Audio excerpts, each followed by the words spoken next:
Alors Serge, toi, tu as tout un parcours dans la formation en entreprise, Ouais. ce qu'on appelle les formateurs. Ouais. Et tu travailles dans quel domaine?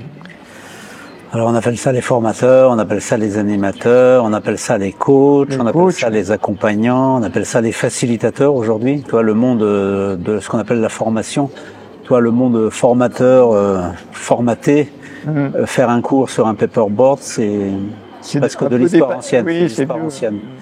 Donc ta question, c'était sur quel domaine? Dans quel domaine de prédilection? Moi, j'ai un chemin qui est très particulier, c'est-à-dire que j'ai commencé à vouloir faire ce métier en aidant des jeunes, des cas sociaux, des drogués, parce que je venais d'un monde ou de certaines expériences de vie, et j'étais un peu, entre guillemets, un motivateur aussi, on pourrait appeler ça un motivateur. Je redonnais de l'énergie aux gens pour dire trouver un sens. Je voulais aider, quoi. Je voulais aider, voilà, c'était essentiellement ça. Et puis après aider les cas sociaux, je me suis dit que ce serait bien que j'ai quelques billes, quelques techniques. Donc il y a toutes les formations, PNL, analyse transactionnelle, Gestalt, enfin tout y est. Voilà. Et puis après quelques années où j'ai transmis des outils, je me suis rendu compte que ça suffisait pas, qu'à un moment tu touchais au taquet de tes propres processus psychiques, clairs, pas clairs, de guérison, de blessures, etc. Et là, je suis rentré pendant plusieurs années avec des amis, des thérapeutes, où j'ai fait plus un travail thérapeutique, voilà, rebirth, voilà, sortir un peu ce qu'on avait. Introspection, ouais, plus qu'introspection, un travail aussi énergétique, toi, où donc c'était plus du tout des outils. On dit souvent que les outils c'est le premier niveau pour les apprentis. Après tu fais un travail plus énergétique, psychologique, qui est un bon travail de compagnon. Et après vient un jour, et je vous expliquerai après comment, le travail on pourrait dire d'expert ou de maîtrise. De partir de ta vie, c'est plus des outils. Ce qu'on fait aujourd'hui, on part du vivant et on essaye à partir des principes de vie, des principes de sagesse, d'essayer d'éclairer la réalité des gens, de la vie des gens, sans aucun dogmatisme, sans aucune certitude, sans aucun prosélytisme. C'est vraiment à partir de certains principes sur lesquels je m'appuie, qui sont les choses les plus belles, les plus intelligentes que plein d'hommes ou plein de femmes disent aujourd'hui. Donc c'est intéressant parce que c'est vraiment tout un chemin presque initiatique de ma propre vie, où j'ai intégré, digéré, et à un moment tu dis bon je continue d'aider les autres, et c'est comme ça. Et qu'est-ce qui t'a fait basculer dans le monde de l'entreprise? Alors du coup, c'est le hasard. Le hasard, parce qu'il fallait gagner ma vie, et c'est là qu'il y avait de l'argent. C'est là qu'il y avait de l'argent, donc voilà. Au départ, c'était le terme, ce qu'on appelait tout à l'heure formateur, et t'étais formateur dans l'entreprise. Avec le budget de formation. Voilà, avec des budgets de formation, c'est là qu'il y avait de l'argent. Je me suis installé pour, je sais pas, entre 30 et 45 ans, à pratiquer mon expérience. Et aujourd'hui, par rapport à l'entreprise, on voit bien que le monde change, ce que certains appellent un changement de paradigme, la culture des entreprises change, la pression change, et donc il y a des questions et même des positionnements, nous, en tant qu'accompagnants, accompagnateurs. Est-ce qu'on accompagne encore en tant que formateur? Toi, devant un paperboard à faire une leçon? Est-ce que c'est le digital, le learning, le webinaire, les choses où on va vite et on transmet plein de petites choses? Est-ce qu'on va plus dans l'intériorité en faisant du coaching? Beaucoup parlent de coaching dans les entreprises aussi. Donc tout est un peu mélangé. Tout est un peu mélangé. Oui, essentiellement les équipes. D'abord les ils t'interpellent, ils te demandent de venir pour des dysfonctionnements. Communication, relations humaines, leadership, ascendant, assertivité, confiance en soi, enfin toute la panoplie qu'on trouve dans le développement personnel depuis 10 ans, 20 ans, 30 ans.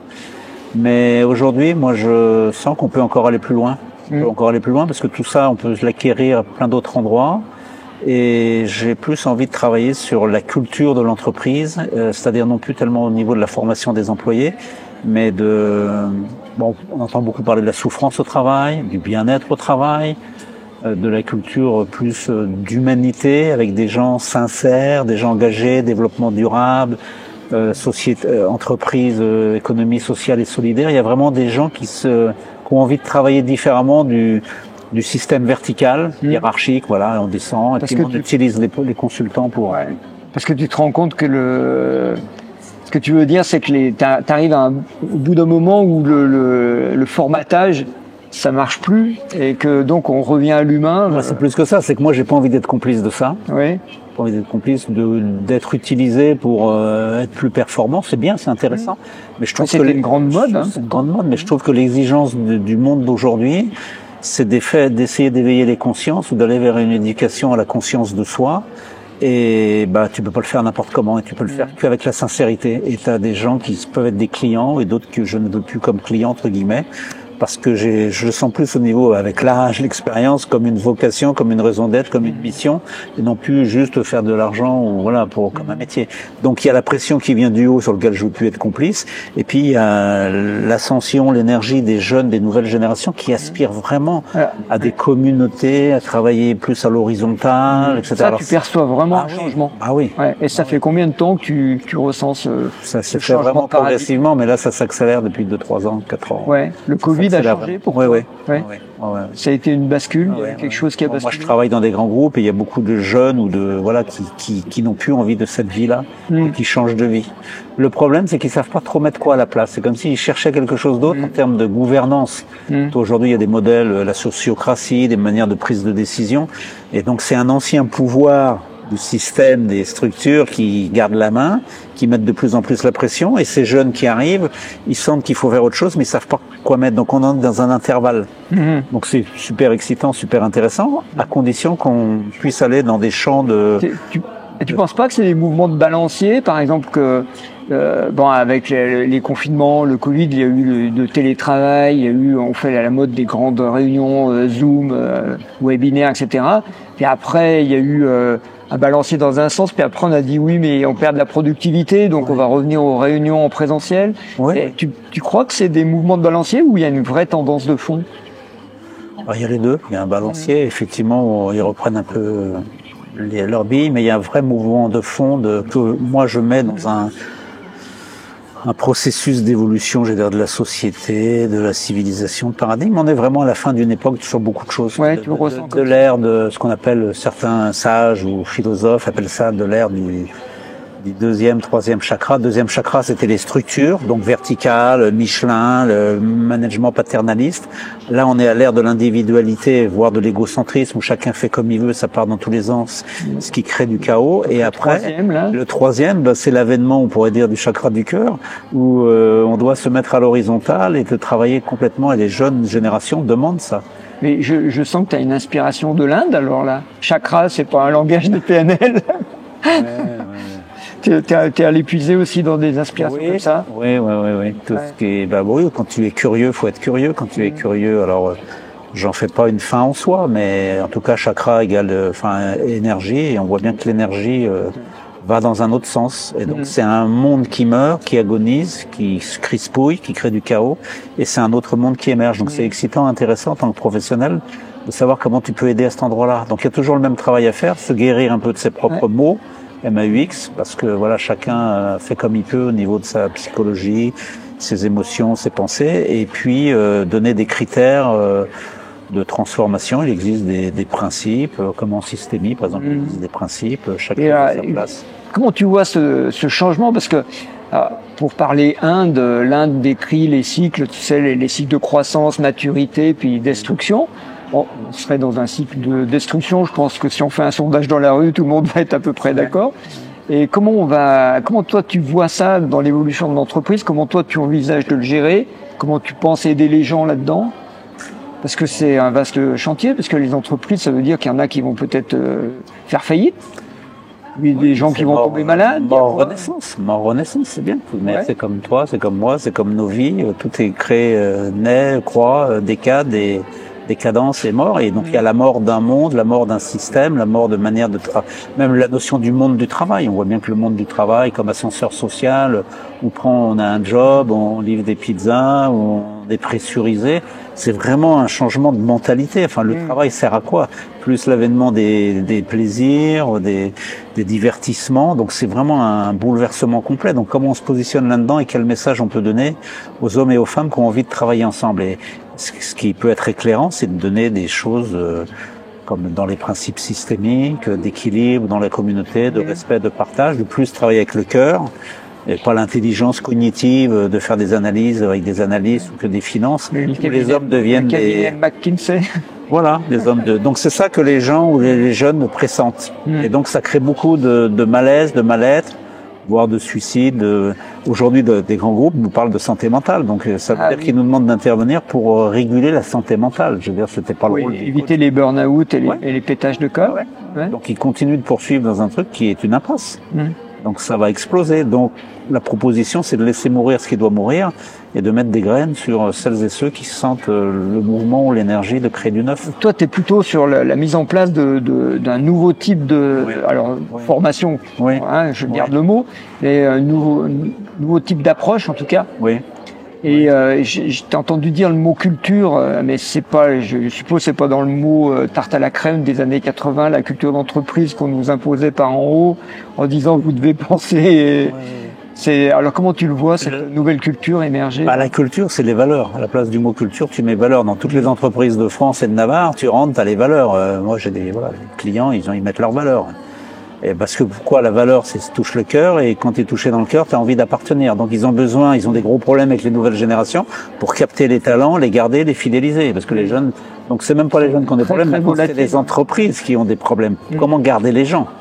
Voilà, donc c'est à travers les valeurs. Alors on met un baby-foot, on met une crèche, ça c'est le côté superficiel. Mais celles et ceux qui veulent faire un vrai travail où on se sent comme les jeunes qui trouvent un sens, c'est différent de travailler, j'ai rien contre les armes, parce qu'il en faut, mais dans une société d'armement, c'est différent de travailler dans une société, je sais pas, de faire de l'humanitaire. Donc, comment on peut aider son prochain, et ça a un lien quand même avec la qualité du monde qu'on a envie de créer, hein. Et donc, les entreprises, elles viennent de quelque part, et il faudra aussi qu'elles se renouvellent. Et moi, j'ai pas envie je suis trop vieux pour perdre du temps. Donc, là où on peut aider, mais modestement, parce que tu peux toucher que les consciences individuelles, et après, l'envie de vie, de travailler ensemble. Et ça, c'est... Donc, toi, tu es dans cette dynamique-là, mais du coup, comme tu l'as dit, il y a des clients que tu vas plus servir. Et tu vois un certain type de profil dans les entreprises qui émergent de ce nouveau paradigme. Nouveau paradigme. Ouais, sans peut-être citer des noms, mais non, il y a le vrai changement, c'est de sortir de cette de cette phase qui est liée au troisième niveau de conscience, qui est celle de l'égocentrisme. On est dans une société fragmentée, du chacun pour soi ou la guerre de tous contre tous qui va continuer de s'accélérer. Donc c'est un mouvement mécanique qu'on a tous, mais il y a vraiment des belles personnes qui s'incarnent, qui viennent, qui vivent déjà avec des manières de fonctionner complètement différentes. Qui sont tout de suite envie d'être dans le partage, qui sont pas à tirer la couverture à eux, qui n'ont pas les traits de caractère de la domination, de la concurrence comme on pourrait avoir. Il y a des gens qui arrivent, ou des jeunes, je dis des jeunes, bon ça peut être des vieux, mais les vieux, faut les laisser tranquilles. Il y a les vieux sages, mais il y en a pas beaucoup. Voilà, je suis un vieux, mais non, il faut vraiment aider les jeunes. Moi, je suis touché parce que le monde du futur, il se crée maintenant. Donc et moi, j'ai la chance d'avoir rencontré des hommes ou des femmes remarquables qui m'ont partagé des outils. Et j'ai envie de les transmettre, de les donner, que ce soit des repères, pas une théorie, pas un dogme, mais là en place, tu verras que ça marche. C'est-à-dire que les outils que tu partages, toi, c'est pas un outil comme tu disais PNL. C'est une expérience que tu as. C'est une expérience qui est issue de multiples horizons, parce que tu es allé piocher un peu partout, et pas que dans les écoles de management. Donc, plus dans les écoles de sagesse que des écoles de management. Voilà, et c'est ça que tu veux transmettre. C'est ça que je veux transmettre, parce que moi, ce que je veux transmettre, c'est qu'il y a des lois et des principes universels, comme par exemple la beauté, la bonté, la vérité, qui paraissent un peu planantes ou spirituelles, mais qui peuvent ou qui doivent ou qui sont à vivre dans la vie réelle, quoi. D'où ta participation au Forum des médecines de l'âme. Il y a le mot âme, mais c'est un truc qui te. Tu penses que ça va être ça le fameux le 21e siècle sera spirituel, ça va être ça ou... Certains disent que la société ou la civilisation va se diviser en quatre catégories. Transhumanisme, le couplage robot, humain et biologique, avec la biologie. Deuxièmement, les barbares. Des foyers de guerre partout. Toi, c'est plus la troisième guerre mondiale. Non. Des guerres civiles. Des guerres civiles partout, des barbares. En ce moment, enfin, sans citer les noms, on voit ça. Des gens qui sortent du bois et qui voilà, un truc fou, quoi. les exclus, les miséreux qui pourront plus ni s'intégrer au système professionnel, digital, numérique, QR code et tout, à qui on va donner un revenu universel. Et puis les autres, toi, les gens qu'il y a ici, qui ont envie de créer un autre monde, mais ça va être un peu dans des espaces différents. Faudra pas se mélanger. Il pourrait même y avoir des dangers. Enfin bon, moi j'avais un article cette semaine si tu fréquentes un barbare, c'est un risque et péril. Ouais, mais j'avais un article cette semaine, moi, dans les DNA, en Alsace, où j'habite. Il y avait une page sur 30 inspecteurs qui sont descendus dans les 3 écoles Steiner, quand même, hein, pour faire fermer, vérifier, etc. Donc, avec des risques de fermeture.